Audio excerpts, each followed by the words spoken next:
Saya hamba Allah izin bertanya, Bu ya. Yang sering terjadi di masyarakat kita adalah bapak ibu hanya memiliki rumah yang ditempati saja. Sehingga sepeninggalan bapak yang sudah wafat, maka rumah yang ada tersebut dibiarkan ditempati oleh ibu. Jadi anak-anaknya nggak tega untuk segera menjual rumah peninggalan bapak tersebut untuk dibagi waris. Apakah sikap anak-anak seperti ini termasuk berdosa? Mohon jawabannya, Bu ya. Terima kasih. Wassalamualaikum warahmatullahi wabarakatuh. Salam. Ente baca salah, salah jawaban nanti. Baik. Jadi memang ada kasih sayang seorang anak kadang seperti itu. Sehingga maka kami maklum itu dari makna kasih sayang. Cuman harus dibenahi cara berpikir tentang makna kasih sayang. Umum seperti itu. Sehingga biasanya begini. Kalau ayah meninggal dunia, diajak membagi waris, mereka nggak mau. Kenapa? Ibu masih hidup, jangan dibagi dulu. Sebetulnya tanpa sadar dia ngomong begini, biar ibu mati cepat. Dia tidak paham. Sebab hukum tidak begitu, tidak boleh bahasa. Karena ibu berhak mendapatkan waris dari ayah dan anak mendapatkan waris dari ayah. Bahasanya selalu ibu masih hidup, terus kapan dibagi? Nunggu ibu mati. Iya, nunggu ibu mati. Na'udzubillah, ibu mati. Ya warisan dari ibu dong. Sebab kalimat-kalimat yang tanpa sadar di balik itu adalah makna yang dalam. Seorang anak, ibunya masih hidup, bapaknya masih hidup. Coba kalau Anda urusan waris ini. Seorang anak, bapaknya masih hidup ngomong, "Bah, mana jatah waris saya?" Ketahuilah dia adalah manusia paling kurang ajar sedunia dan di akhirat. Bapaknya masih hidup diminta waris. Jawab, memang yang mati duluan harus bapakmu. Bisa saja kau mati duluan, nak. Ini kan kurang ajar, minta waris kepada bapaknya. Tolong kalau ada anak begitu, tobat ini. Ini kurang ajar. Bapaknya masih hidup diminta waris. Berarti diam-diam sebelumnya dia mengharap ibunya bahwa bapaknya mati. Jahat tuh anak. Jahat tuh anak. Minta waris, tolong sengaja kami keraskan begini suaranya. Karena ada orang-orang yang nggak sadar itu, kurang ajar kepada bapaknya. Kalau minta hadiah, abah minta hadiah dong buatin saya ini. Sah minta hadiah, tapi kalau minta kalimat waris. Karena menuntut seolah-olah ada hukum waris harus memberi ayahnya. Na'udzubillah. Anak busuk, anak jahat. Nah, kasih sayang kadang muncul begini, punya rumah saja, ayah meninggal dunia, ada ibu, kemudian anak tidak tega. Ya, anak tidak tega untuk ini. Oh bagus, anak-anakku semuanya. Ketidaktegaanmu adalah dari hati yang baik.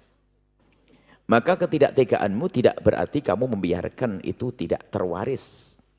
Maka caranya duduk bersama. Ada beberapa opsi. Karena rumah cuma segini, kamu ikrar semuanya, ini opsi pertama. Jatahnya anak, anak semuanya tanda tangan. Bahwasanya dari semua ini kan cuma rumah kecil. Dari semua ini harus ada hitam di atas putih. Kalau tidak akan jadi permasalahan di kedepan hari. Opsi pertama adalah anak semuanya ikrar. Bahwasanya kami tidak akan mengambil hak saya, akan tapi kami berikan kepada ibu semuanya. Di hari itu sudah selesai jadi miliknya ibu. Sehingga tidak ada lagi setelah itu, setelah panjang cerita tiba-tiba anak mengangkat. Ini kan dari ayah saya. Ini harus beresin dulu. Harus beresin halal-halalan atau bagi dengan jelas. Nggak boleh tidak. Yang kedua, tetap dibagi, cuman tidak dihancurin. Tidak baik misalnya, ayah meninggal dunia. Satu rumah, ibu punya anak. Nah, saya anggap saja anaknya dua, laki perempuan. Ya sudah, ambil untuk ibundanya. Jadi rumah ini untuk ibunda 1/8.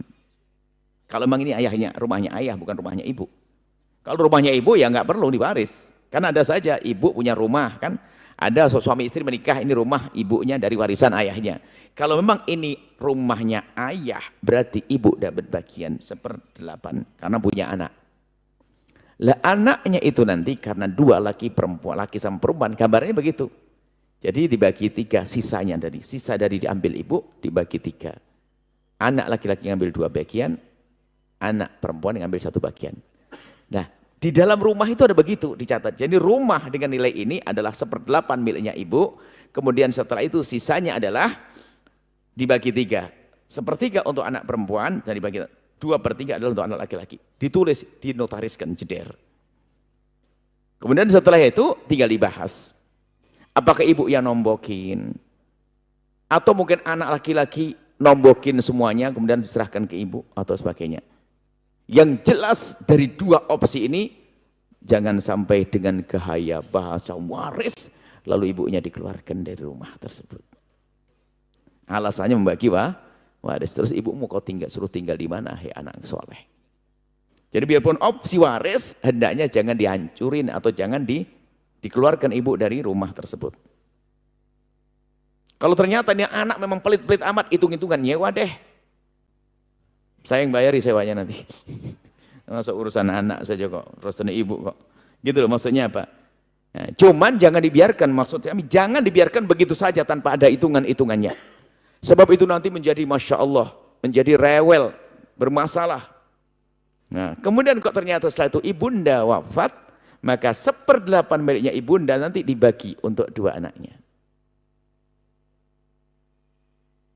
Sisa 1/8 nanti dibagi, kalau ternyata ibundanya wafat, ya dibagi 1/8, ya 1/8 tadi dibagi, 1/8 dijadikan kayak 1, dibagi 3. 1 bagian adalah untuk anak perempuan, 2 bagian untuk anak laki-laki. Kemudian setelah itu tinggal diskusi antara anak perempuan dengan anak laki gimana ini, dek, dijual atau bagaimana? Adik perempuannya kaya, ini kenangan rumah orang tua. Jatahnya abang saya tombokin aja deh, gitu. Atau sebaliknya, nggak ada masalah. Yang jelas maksud kami harus diberesin, tidak boleh dibiarkan begitu saja. Sebab kalau dibiarkan begitu saja, yang bicara adalah syaitan. Makanya jangan ada rumah pusaka tidak diwaris bertahun-tahun. Itu jadi sebab permusuhan. Sebab bersama berjalannya hidup macam-macam. Ada yang lancar semuanya. Mungkin kalau anaknya lancar rezekinya semuanya, nggak akan mempermasalahkan rumah. Tapi di saat ada yang nyungsep, mulai muncul setan berbicara. Maka sebelum adanya pahit ini, beresin dulu. Nah ini harus pahamkan. Ini masalah peninggalan.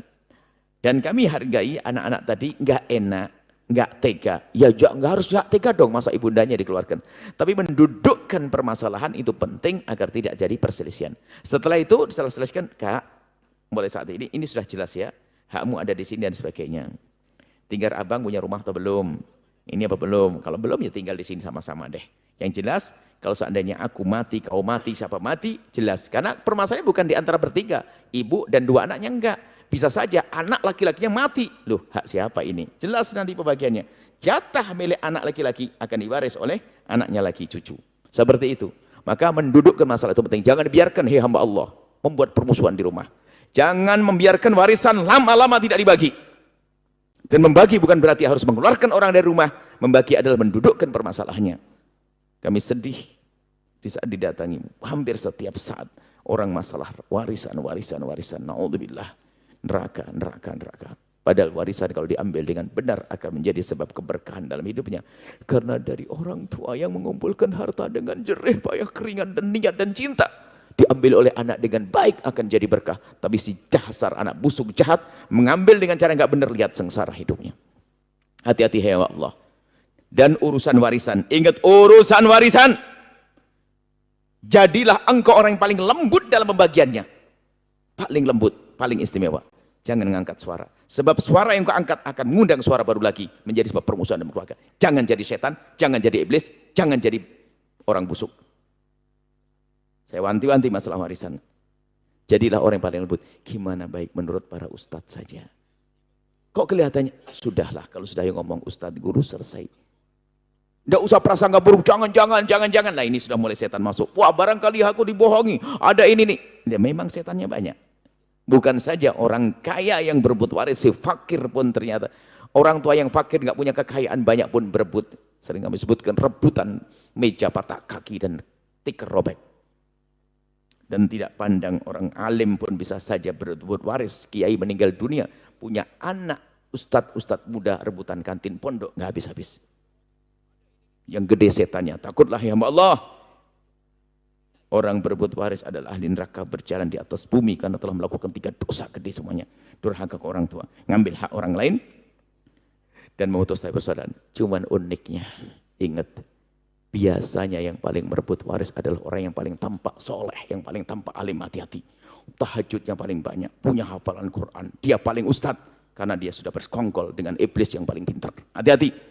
Semoga Allah menjaga semuanya. Allah alam bisawab. Setelah Anda menyaksikan video ini, jangan lupa berselawat kepada baginda Nabi Muhammad sallallahu alaihi wa alihi wa sahbihi wasallam.